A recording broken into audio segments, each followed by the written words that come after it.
Wow. Wowie wow. Wow, wow, wow, wow, wow, wow, wow. I don't even know if there are enough wows. That was appointment television. That's why we get up and watch this show when it drops. Disney Plus has never been better than this, Marvel or Star Wars. This was incredible. This was movie-level entertainment. And in fact, it reminded me a lot of No Way Home, but in some ways, even better, because there were so many surprises. Like, even though we suspected some of these characters were going to show up, the context in which they showed up, which we did not know, made a really big difference. It was just amazing reveal after reveal after reveal. It's similar to how I felt watching Avengers Endgame, speaking of another movie. That was just incredible. And Dave Filoni directing and co-writing here with Johnny Favs. At a movie level, by the way. Filoni, again, making this at, some of the shots, it was gorgeous. He got his crouching tiger, hidden dragon on. It was fantastic. But Filoni made it clear that he's the real star of Star Wars these days, the true heir to George Lucas's empire, which makes sense, as Lucas did mentor Filoni. And it seems that Lucas did have important lessons that could be taught. I think some other people might want to have coffee with George Lucas instead of telling him to go away. I mean, if I worked at Lucasfilm after this, I'd be like, you know what? Next time, let me know next time George Lucas is out here at the ranch or on set. I'd like to talk to him for a little bit. I want some of that goodness to rub off on me. And I don't know, this might be, I think the original trilogy is incredible, but I think this is the best Star Wars has ever been. It's so good. But the reason I say Filoni made it clear that he's the star is because while Boba got benched last week, and this week again, he showed up for one shot. I don't think he had any dialogue either. That's embarrassing. I think it says a lot how sad many of us were when it was time to return to his storyline this episode. We were like, no, but then luckily we left it again. And also they substituted Timothy Oliphant to take over for that. And we're going to talk about Cobb Vanth for sure.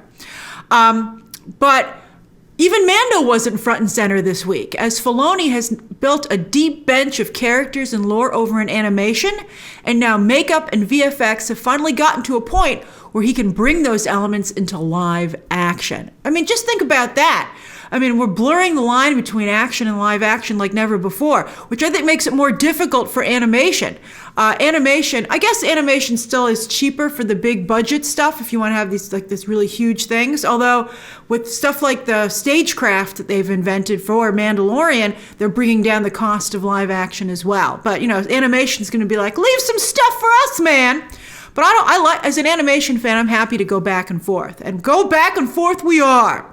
So Filoni not only brought in some of his big players, but some of George's as well. That's right, Luke Skywalker. We're going to talk about him first.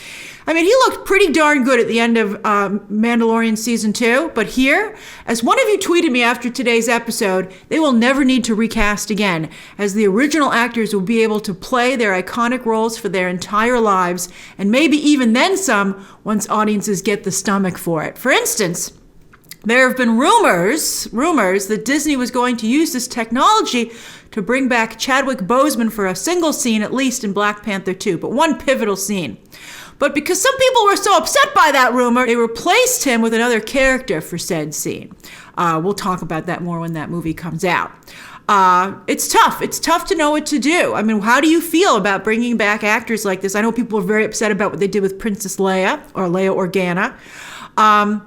But what do you think about how strong I think when you do it right, I think it's a very good idea, quite frankly, because it gives these characters and performances the respect they deserve. It's tough, though. It's tough. I mean, how would it work using actors after they've passed away? Would their paychecks go to the actor's family or charity of choice? I think that should definitely be part of the deal. And I think Hollywood will start building this into contracts. And that might help because the actors will have a say in how their performances are used posthumously. That's a crazy conversation to be having, though, in meetings. Wow. Like, think about, I don't know, they could still do Daniel Craig's James Bond and other stories that took place during his life. Even Daniel Craig's like, I thought killing himself off was enough, but it's not. Like, I'd be like, how much for your performance on this disk drive that I can use forever? I mean, that's incredible. But I do think that it would be an important element that what you would have paid that actor and their gross participation, it should be substantial, by the way, because you can see how valuable it is, goes, of course, to their families and or the charity of their choice. That Mark Hamill, with the help of a body double, of course, was able to deliver a seamless performance of his Return of the Jedi Luke is truly mind-boggling. I still can't get over it. And so cool that I'm going to ignore the larger questions about it, about morality and stuff like that. I mean, Sebastian Stan is right there, man. He's right there. By the way, having his own special day today with the first 3 episodes of Pam and Tommy on Hulu or Disney Plus Star, depending where you live. Please check it out. He's so good on that. But it's NC-17. So please keep that in mind when you decide who to watch and who to watch with. But he could easily play Return of the Jedi Luke Skywalker with absolutely no VFX needed, and fans would even love it. But to see Mark Hamill himself reunite with Yoda in a way is truly special, carrying Grogu on his back as well, doing the same flippy flips, just like back on Dagobah. I mean, it was incredible. And you know, maybe Rian Johnson is owed a bit of an apology, because even Dave Filoni has Luke being a bit of a jerk. I always thought Luke was a bit of a whiny jerk. That's why I didn't mind The Last Jedi. I'm a Han Solo person. But I think Dave Filoni might be a Han Solo person too. Because what's with making Grogu choose between Mando and the Jedi? He can't have both the Beskar armor and the lightsaber? That's ridiculous. I hear Grogu is in Mando Season 3, so it would seem he chooses the armor, although was there ever any doubt? I think the only question is, does he choose it next week, or will we have to wait till Mando Season 3? I hope he chooses it next week. But I think it also makes it pretty telling that both Luke's first and last students aren't too happy with him. As I've said before, R2-D2 should have told Luke a long time ago, you're not a very good teacher. It's bad. It was interesting to see the Jedi School being built, as we also kind of saw it be destroyed. Wow. You know, Mando should warn Han Solo that this is not a good place to leave your child. Although I did enjoy Luke's teachings. I did enjoy them. They reminded me very much of the shorts, like Lessons with Forky, right? On Disney Plus. And I would love for Disney to do that. Make me a Luke Jedi School series of shorts with Mark Hamill, please. Although, as I also said during the watch-along, Grogu is so little, or acts so little, it was more like Jedi pre-K than actual training. I think complete with snacks, by the way. I think the true purpose here was to upgrade Grogu so he's ready for more action in Mando Season 3. That's what I think the point of this was. Hello, Montage Man. I love Montage Man from Robot Chicken. Although I don't think his jumping is very convincing. It's funny, they can de-age Mark Hamill convincingly by almost 40 years. Even the voice is right. But they can't make Grogu move convincingly. I think that's because they have no frame of reference, as George Lucas himself never figured out how to make Yoda move convincingly either in the prequels. It looked weird. It just didn't work.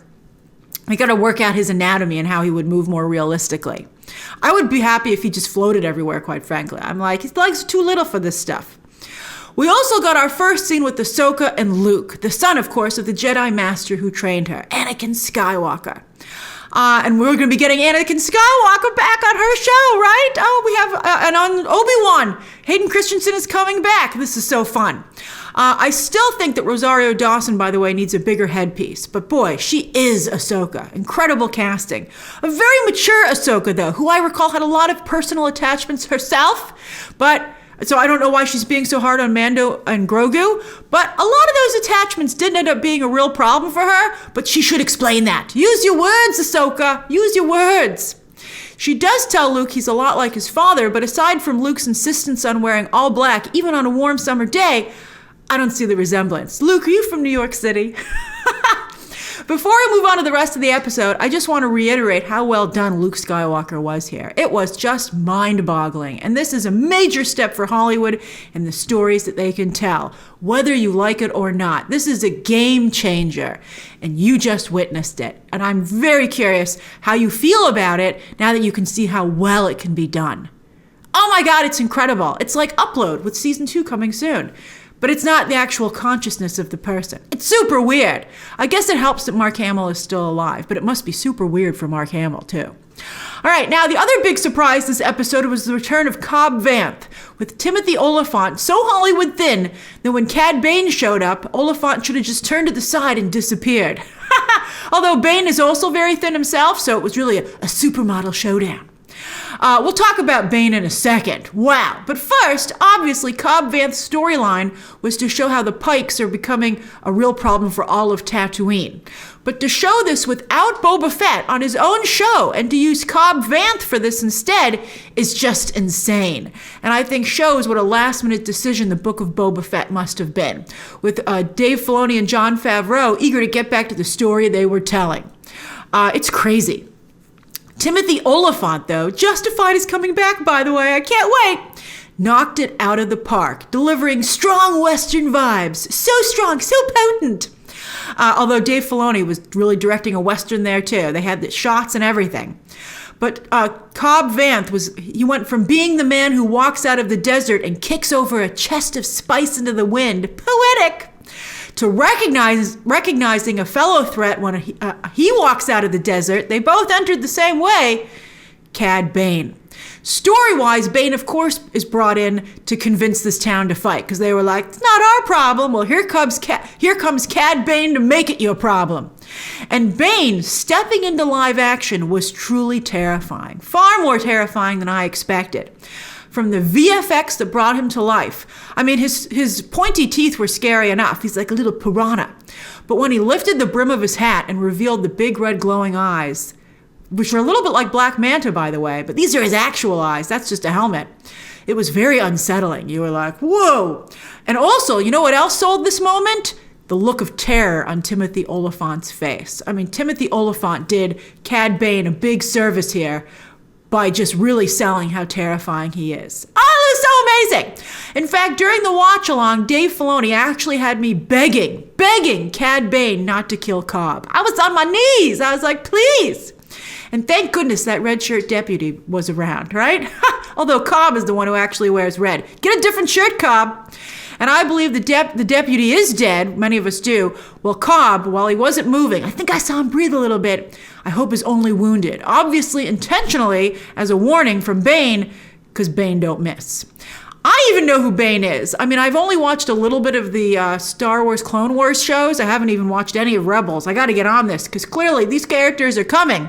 But I did see Bane on The Bad Batch, which I think was really great. It was a little slow, but The Bad Batch also, I think, really delivered. And at this point, as I just said, it's pretty clear that anyone from the Filoni-verse is fair game and probably will be showing up on Disney Plus and maybe even beyond. I told you I'm hearing that Star Wars is considering, and they're in talks to have Dave Filoni and Jon Favreau help out in the movie department as well. Yes, please! Omega in live action. I needs to see it. I need it. To further drive home that the Pikes are nothing but bad news, they blow up the cantina and Jennifer Beals. Jennifer Beals! Considering the clientele of that cantina, by the way, bounty hunters and the like, I'm surprised that it didn't have better security and that they weren't aware of such an old school trick. I mean, have they ever been to the movies? I mean, you could tell that was going to happen. But it still hit hard emotionally, and it's really great to see this show finally have some stakes.